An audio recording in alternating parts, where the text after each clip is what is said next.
My name is Rick Oliver, and I've been diagnosed with congested heart failure of the left ventricle, non-ischemic cardiomyopathy, and I'm also AFib. Were you diagnosed? It was this past summer. It was in June, the end of June, and I had been over at the church's parsonage mowing grass, and it was very hot.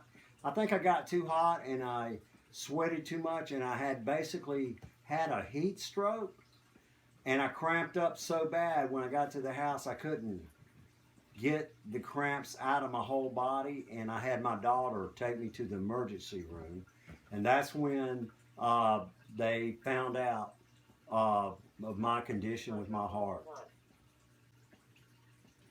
What happened while you were in the hospital?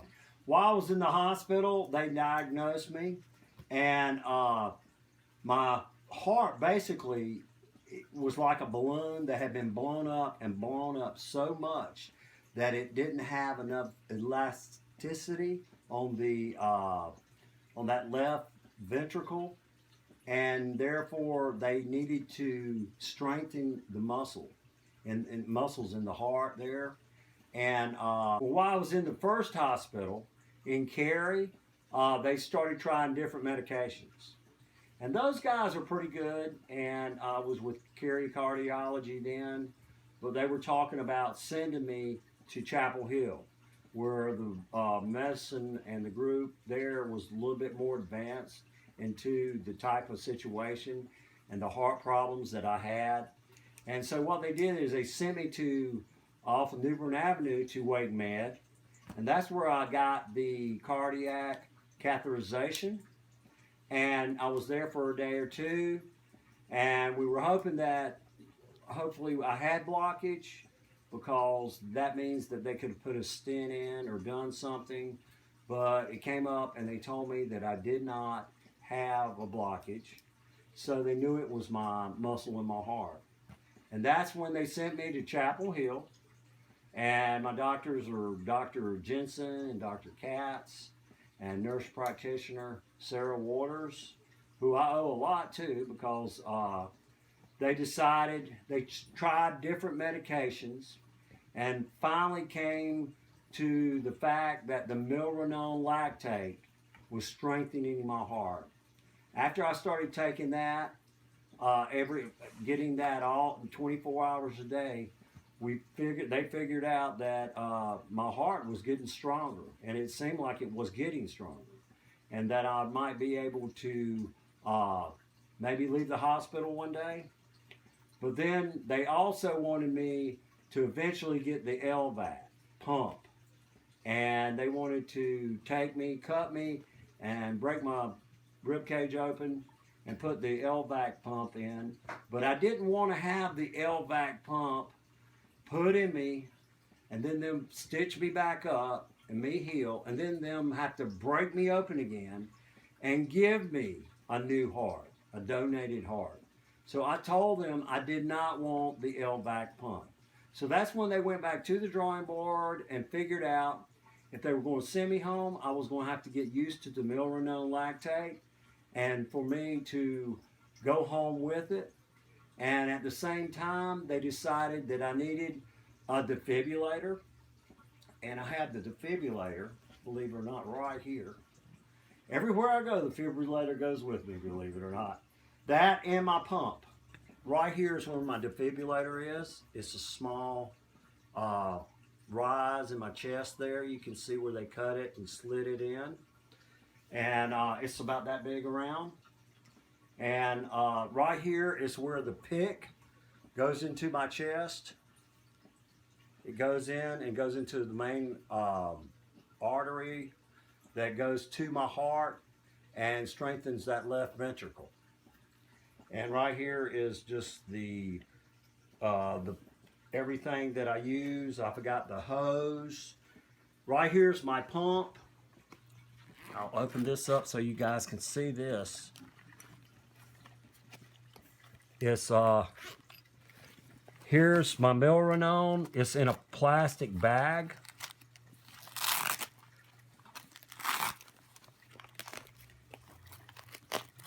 And believe it or not, we're going to change the bag tonight. I still have around 40 milliliters in it. Turn it up like this so you can read it and everything. And usually when it gets down to about 10 milliliters, the alarm on this pump right here will go off. And I can check it and see how much I need and, you know, see what's next. And it's got a lot of information on it. I also have a nurse that comes in once a week and she cleans my pick, takes off my bandages, inspects it where it goes into my chest. And when I came from the hospital, I had to wear a covering over it, plastic that was sealed it so water wouldn't get down in my body because it had not healed around the pick itself. But now it is, and I'm thinking about even when we go to the beach this year, I doubt I'll be able to get in the ocean with the salty water, but I might be able to put a plug on the end of this and get in the pool. But we're just going to wait and see. I go to the doctor in about a month or a month and a half to have a, what is it called? Can someone help me with what I'm getting? An angiogram?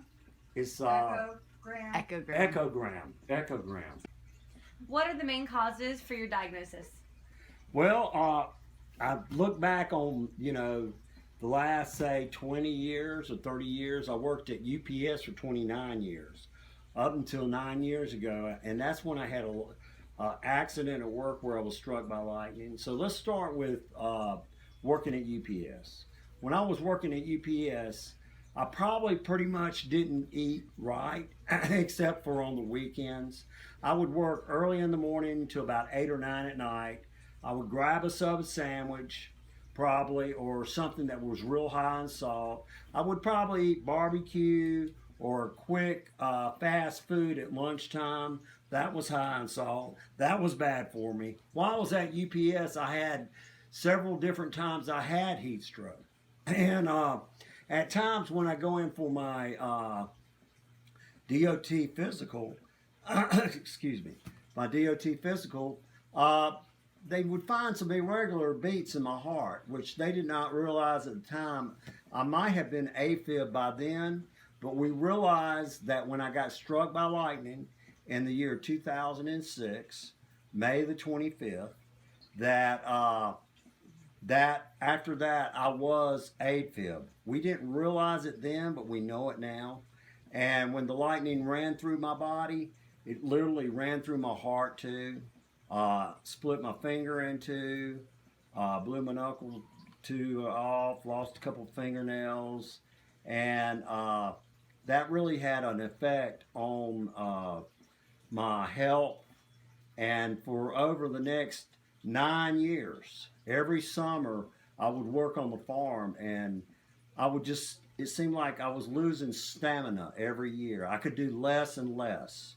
If I was even to go out and shoot basketball, I would get short of breath, more and more, worse and worse. And that situation happened right up until I had the heat stroke just this past summer. And that's when we sort of figured out that it was my heart the whole time. Do you think the lightning strike caused the AFib? We're pretty sure that lightning strike caused pretty much all my problems. Of course, I'm not going to say that it wasn't even like the way I ate or, you know, just my lifestyle in general, not getting enough sleep. My eating habits had a lot to do with it also. And I really do think that, yeah, the lightning strike was really a big factor. How did getting diagnosed affect you? It changed my whole life. From everything from my habits, my eating habits. Number one was a big one. No salt. What I eat. I take a look at all food labels now. and what portions are on the food labels and how much sodium is in it in everything I eat. I try to cut salt pretty much out of my eating all the time, just for the fact that a lot of foods that you do eat already have salt in there. Also, sleeping. I go to bed early at night. I used to stay up. I used to drive at UPS and then go out and cut sunflowers at 2 in the morning. We used to have a garden and we grew sunflowers. Everything that I do. Also with the pump and the Milrinone, I have to carry the bag around with me. And I have to be very careful when I'm out on the farm, getting on and off the tractor, or if I'm using power equipment or anything of that nature, a chainsaw or a skill saw or anything, I have to be real careful. Also, vibrations up against my chest. That's another thing, because we don't want it to trigger the my defibrillator and have it go off. And so, yeah, even when I basically, turkey season came up for the turkey shoots this Thanksgiving, I actually had to call my doctor and say, "Hey, doc, man, can I shoot my shotgun at the turkey shoot?" And they told me as long as I shot it on my right side, I was going to be okay. And they told me also to be very careful, if I ever felt dizzy or going down steps, not to fall on my defibrillator, because they didn't want that thing going off. But I successfully, believe it or not, went to turkey shoots and we won a couple of turkeys, and I feel real good about shooting my shotgun. So besides the pump, what other medications do you take on a daily basis? Well, believe it or not, I've got a lot of medications. Now, we start off with the Zoloft, and it's for my anxiety at night. I have a lot of anxiety even with, because of the lightning and loud noises at night. So I take a 0.5 milligram of that. Then I have my vitamin D3. They're in 1,000 units each. I take 4 of them a day. I take 2 at night and 2 in the morning. And then I have the digoxin. It's 125 tablets, and it's to help my heart pump. We have my Eliquis. You see it advertised on TV. 5 milligram tablets. I take twice a day. That's my blood thinner. I have my Lasix. I call it my Lasix. It's to help get rid of the fluid around my heart if I have any, or if I eat a lot of salt or have a lot of salty foods. And it's 20 milligram. Listopril, 2.5 milligrams. And it's also to help my heart, remodel my heart or enforce my heart. And it's a inhibitor. Metropolone, we have that. It's a beta blocker. I take that. That's 25 milligrams. I take 2 of them a day. And let's see. Or no, I take 1 of those a day. Okay. The Milrinone lactate. That's what is being pumped from my pump. We take that. We change the pump, the bag every 2 days. And also we have the sertraline.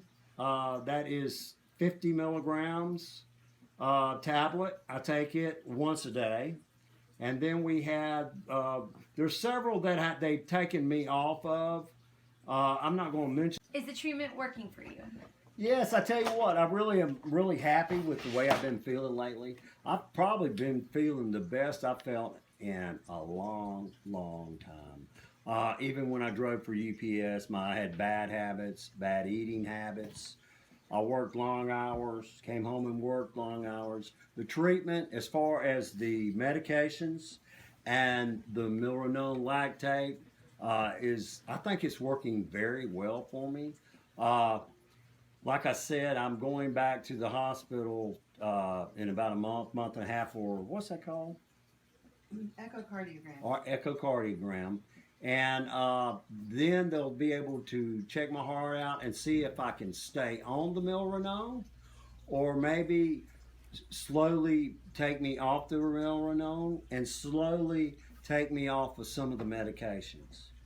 Now, as far as I'm concerned right now, I don't have any qualms with the pump. I can go out and, I was putting down cross ties the other day, driving rebar through them with a 19-pound hammer, and I didn't push it, but if, I was going to have shortness of breath and have a lot of problems, I thought I would be having it then. But I just need to be careful, getting on and off the tractor, and because I've got this package in my hose, but I think that the medications and the doctors that have been working with me have done a great job. What is the biggest challenge you have overcome? Well, the biggest challenge altogether is just changing the way I live, the things I do, going to bed earlier, what I eat. I don't think I've ever ate on a regular schedule, but I do now. I can remember when I worked at UPS, sometimes I never ate lunch. I'd always grab a ham biscuit and a sausage biscuit in the morning and pick up a Jersey Mike's sub or a sub sandwich or just some junk food.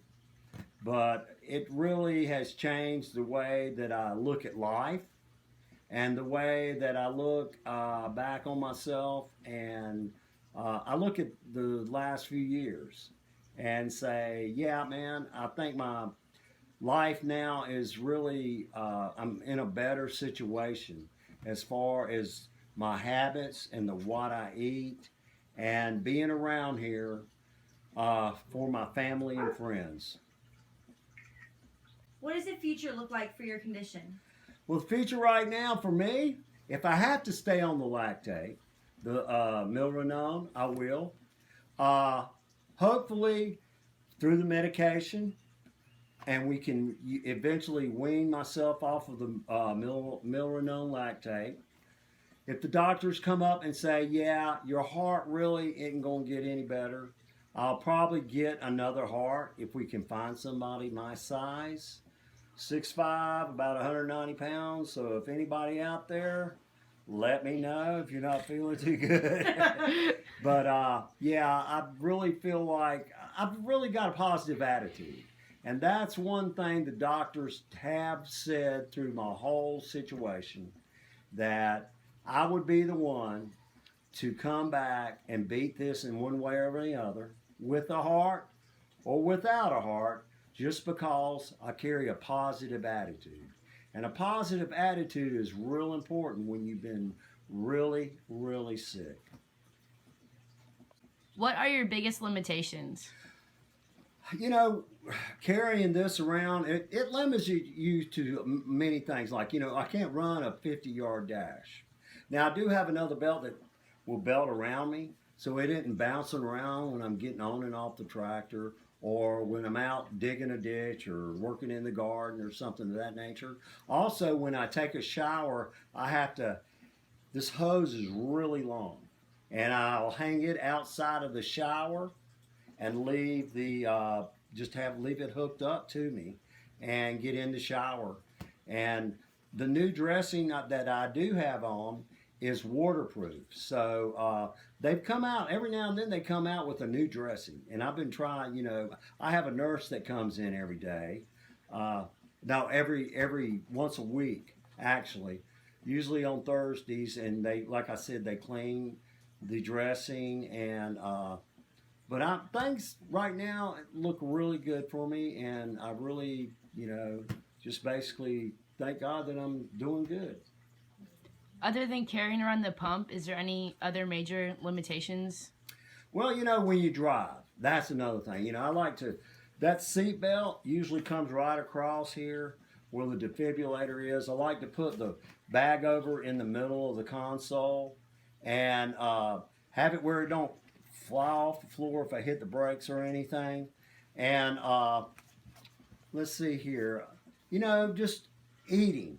You know, like when I go to a cafeteria or I go to a steakhouse, you know, sometimes when I'm by myself, I'll pull a chair up and hang the bag from that, and or else sit it in the chair beside me and everything. It's pretty funny the looks I get when I come walking into a place. People look at this hose, you know, and they really sometimes people don't really say a lot, and other people sometimes people just stare, you know, like I wonder what that is, because there's a lot of my nurse goes to a lot of people that have a pumps very similar to this that are going through chemotherapy, and a lot of people think I have cancer. So, but diabetics also, and but you know, it's just something that you have to learn to live with, and just basically watch out for the hose, man. You don't want to get it hung on anything. And you know, like I said, if the milrinone gets too low, the pump will go off. I have an alarm. Okay, you ready? Mm-hmm. All right. This is the pump that we're going to use. He's got 2 of them, so we replace them every 2 days. And this has got to go through a cycle. So while that's going through the cycle, I'll go ahead and get him ready over here. And the battery, believe it or not, is not have the same voltage as a regular 9-volt battery. It's just good for about 3 days. So I unhook it right here at the port. And then I clean this off real good. And this is the other one that I'm going to put on. Hold that right there.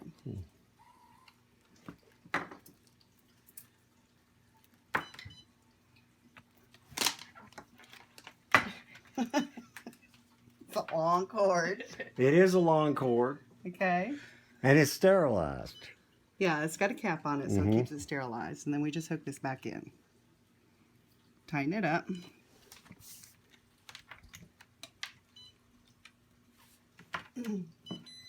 Okay, when it gives me the bird sound is when I hook it back on here. And it just hooks into the bottom. And I just tighten it in. Then I take the pump, and I've got to go through my different codes. So I go into this, and I press, and it's resetting. That's all I do. It's ready. And she has to open I have to open up the line. And then he just replaces it in his bag, and he's good for 2 days. Go ahead and put it in the bag. Oh, really?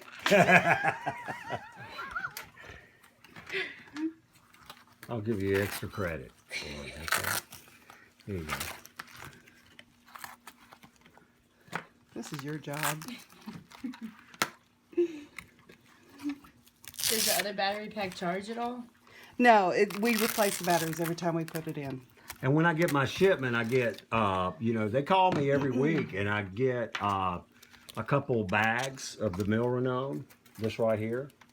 And then I also get any supplies, the cotton, the alcohol swabs. There's several different types of supplies that I have. They have the, I forgot what it's called, but what they rinse this poured out with, the saline solution. And they also get a blood, a sample of blood every week.